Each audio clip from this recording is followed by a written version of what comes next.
First News with Keeler in the morning on WIBX and WIBX950.com. In the morning, Keeler in the morning. WIBX. This is Keeler. WIBX 950 and 92.3 FM. Now back to the Keeler Show. All right, we are at the point where Scott in Kirkville, who is a professional winner, that's what he is. I mean, let's call it like it is. I mean, he doesn't lose a lot. Professional winner is about to give us some picks. Before we get to that, I believe we have someone he has helped win in some legal gambling. I believe. Yes? No? Yes. Maybe? I'm not getting the audio. I'll check it in a second. Oh, I thought you were talking to me. I'll check it in a second. Scott is on the line right now. Scott in Kirkville. Good morning. Oh, good morning. I thought they were going to talk to the mayor of Frankfort first, but thanks. Hey, listen, we got some. Speaking of Frankfort, ran into people that actually lived in Frankfort, live in Cicero now. Knew you, Billy, from the days when you lived in the valley and stuff, and. Producer Dave and myself had me out watching the Philadelphia game, and we turned them on to the Bill Keeler show. So you got listeners from Cicero now listening. Oh, that's awesome! Beautiful, thank you. That is awesome. Don and John. So shout out to them. And this bumper sticker thing is really catching on the campaign. It's honk, but don't tell you. Listen to the Bill Keeler show from 6 to 9 on IBX. Okay. It's really picking up out here.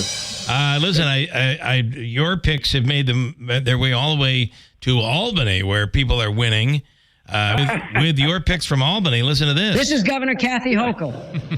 I would like to tell everyone that this Scott guy, Scott from Kirkville, is a gambling genius.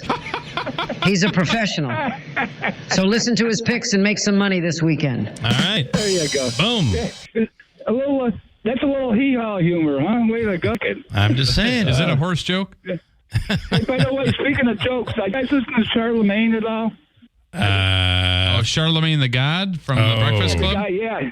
He was on this week with George Stephanopoulos. Of course, he didn't have the coconuts to show up after the election, some other guy. So get this, and I can't believe it, and you can go to the first 10 minutes of the show. Okay. It was last Sunday. He referenced the Joe Biden joke about weekends at Ernie's.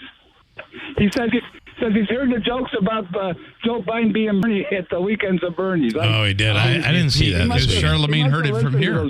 Yeah, must have heard it from here. Heard it from Scott. Heard Scott, yeah. Maybe he's... Yeah, go ahead. So you guys, the apps that must be working pretty good because somebody must have told them about it. So boom, heads up, people are listening to you guys everywhere. All right, Scott, you give people are waiting for your picks. What do you have for the weekend? Okay, what I'm doing is what we did last week. By the way, if you're able to take Syracuse, you got a bonus of over 52.5. We had two pushes last week, BYU and Detroit. The thing is, and once again, last night proved if you can be patient, you can win, even though there's been another push at 26 with the team total Detroit, because they only scored 3 at halftime. At halftime, the team total was 16.5. They scored 26. That went way over. Detroit, the same thing last week. They only scored 7. So if you waited at halftime, the team total went down to 20.5. By the way, the over/under last night came down to 33. Wow. It started out at 48-49. So if you can be patient, patience is a virgin. That's the way you have to do it. I'm sure if the virgin or yeah. Yeah, that's what I was writing for the Chinese fortune cookie company and stuff. I do remember that. Yep. So you're saying you would bet in game live betting? Live betting is where you go because it's like the stock exchange that moves. Yeah. You got to be quick. Football's a little easier because there's a lot of timeouts. Basketball's a little tougher because it is about 20 seconds ahead of what you see on the ES machine. Right. So those are some baskets. But football, it depends where you are on the field. It doesn't really matter. You go to an injury or a punt after a punt. I'm just saying that if the team you like, and especially the favorite, does not get off to a good start, the line is going to come down in your favor. Okay, right. So you have like in football, you'd have second half opportunities. You've got the opportunities for the whole game. Yeah. You could have bet that 5 minutes of the game. And, right. By the way, they missed 2 field goals and an extra point and had us held for a field goal, and they had first and goal at the 8. So they scored 26. They probably left another 17 points on the field, and so this shows you right there. But I knew they're moving the ball. So halftime I weighed the 16.5, and they had 3 already. So I just need 2 touchdowns the rest of the way. Okay. And there we go. So college guys, same thing. These teams have to win and look impressive to make the top 12. That's the playoff system now. BYU was playing Kansas. Their team total is 27. They're at home. They're amazing at home. They score a lot more points at home than the road. Take that. SMU's in. I don't know if you guys are following that team. They're in the ACC. Yeah. I mean, people have to there's a shot they're going to go undefeated in their first year in the conference and be in the championship game, probably against Miami. Yeah, that is crazy. Syracuse does something. Yeah. And they're playing Boston College, a team that just beat Syracuse. By the way, their starting quarterback, everybody thought he got hurt. They benched him in the Syracuse game. He transferred out. So they're playing with a second-string quarterback, BU. Their over-under is around 34-35, score a ton of points.